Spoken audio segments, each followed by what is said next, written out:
Además, como a principios de este tercer milenio, las instituciones se entendieron con un doble significado. Bien como las reglas del juego, normas formales o informales que orientan el gobierno de las distintas sociedades y el comportamiento de sus miembros, o bien como las organizaciones destinadas a hacerlas cumplir. En cualquier caso, cuando en el último tercio del siglo XIX la ciencia política nació como actividad profesional y disciplina universitaria independiente, los politólogos consideraron que la forma de organización política de su tiempo, el Estado moderno, la institución de las instituciones, era su objeto de estudio. Por otro lado, su vinculación con la historia era patente. Así lo prueba la divisa de la primera generación de politólogos norteamericanos. La historia es la política del pasado y la política la historia del presente. En suma, y para no alargar nuestra intervención, podemos decir que los primeros profesionales de la ciencia política se centraron mayoritariamente en la descripción y el estudio de la evolución histórica de las instituciones. En esto consiste el denominado viejo institucionalismo. Sin embargo, las dos guerras mundiales llevaron a algunos académicos anglosajones a cuestionar la utilidad de este enfoque para resolver los problemas concretos de la política y de la administración, e incluso la validez del concepto de Estado. De forma muy resumida, este fue el origen de la revolución behavioralista o conductista que tuvo lugar en los Estados Unidos durante la década de 1950. Con el denominado chispazo conductista, facilitado unos años antes por la obra de Charles Merriman y su Escuela de Chicago, se produjo un gran cambio teórico y metodológico, pues en primer lugar se abandonó el análisis del Estado y se convirtió al individuo en el centro de la política, que pasó a ser entendida como la agregación de acciones individuales basadas en principios sociológicos y psicológicos. Por consiguiente, para muchos behavioralistas, las instituciones dejaron de tener interés y se convirtieron en meros caparazones que llenar con individuos atomizados y sus roles, valores y estatus. En segundo lugar, el conductismo planteó una nueva ciencia política según el modelo de las ciencias naturales y produjo un indudable avance científico respecto al viejo institucionalismo, preocupado, según hemos dicho, por describir el Estado y los pormenores de sus instituciones de forma legalista y formal. De todas maneras, pese al éxito inicial del behavioralismo, no fue tan unánimemente aceptado y ya a fines de los años 60 entró en crisis, de modo que, pese a sus pretensiones, a partir de 1970 la fragmentación de la disciplina se hizo patente. Así las cosas, y aunque hoy se ha matizado la negativa imagen del behavioralismo respecto a las instituciones, y mientras otros politólogos también en su momento, como el célebre Huntington, seguían ocupándose de ellas, lo cierto es que desde finales de los años 60 los neomarxistas iniciaron una reacción contra la postergación del Estado y de las instituciones.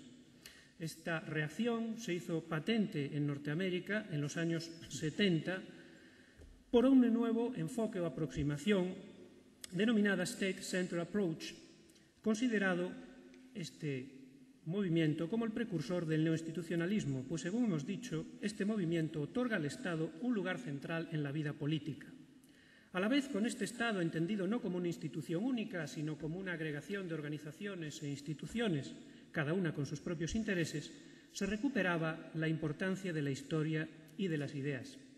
Por tanto, cuando se iniciaba la década de 1980, todo estaba preparado para que James G. Mark y Johan P. Olsen publicasen su manifiesto contra los excesos del behavioralismo y del análisis de la elección racional, otra orientación revolucionaria centrada en el individuo que se desarrolló unos años después del behavioralismo y contribuyó al desarrollo de la nueva ciencia política empírica que surgió en Norteamérica en la segunda mitad del siglo XX. En efecto, en el nuevo institucionalismo, factores organizativos de la vida política, aparecido en The American Political Science Review en 1984, Mark y Olsen sostuvieron que se había producido el nacimiento de un nuevo institucionalismo en ciencia política, una nueva corriente que se justificaba por los estudios de un buen número de autores sobre los legislativos, los presupuestos, las políticas estatales, el gobierno local y el redescubrimiento del Estado. Con todo, el neoinstitucionalismo politológico tampoco es una escuela unitaria y, aunque sus tendencias se están aproximando, la vinculación con la historia es mayor en el llamado institucionalismo histórico, línea que aborda una temática variada, pero donde se aprecia un interés especial por averiguar los efectos del pasado institucional sobre el presente y por conocer los procesos de formación de las instituciones y su trayectoria. Entre estos últimos estudios destacan los relativos al origen y el desarrollo del Estado, tema que los institucionalistas históricos abordan a través del análisis histórico comparativo ya empleado por el institucionalismo tradicional y por la sociología histórica. A este respecto, no podemos dejar de advertir que los neoinstitucionalismos surgieron como un intento de explicar las diferentes respuestas que daban los países ante los mismos retos y presiones.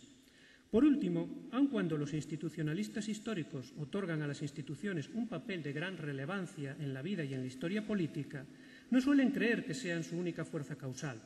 Normalmente la sitúan en una cadena de causas que deja espacio para otros factores y, en particular, al desarrollo económico y a la difusión de las ideas o creencias. Esta es otra diferencia de alcance respecto al viejo institucionalismo.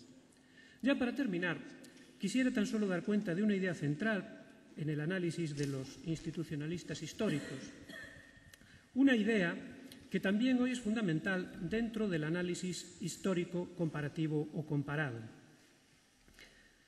La vía de la dependencia o ruta dependiente, path dependence, un proceso de senda o secuencia que ha dado lugar al path dependency o path dependent model. De nuevo nos encontramos con distintas definiciones, pero en esencia el término path dependence encierra dos ideas. Primero, los primeros pasos en una dirección o senda determinada nos inducen a seguirla, es decir, las primeras opciones o elecciones institucionales tendrán efectos duraderos sobre el marco institucional y la política del futuro. Y segundo, el momento y el orden temporal de los acontecimientos o de los procesos tienen un impacto significativo en los resultados. Por consiguiente, las mismas fuerzas operativas no producen los mismos resultados en todas partes, pues su efecto está mediado por las características de un contexto institucional determinado y, frecuentemente, esas características son heredadas del pasado. Un buen ejemplo para comprender mejor lo último que acabamos de explicar sería el de la industrialización.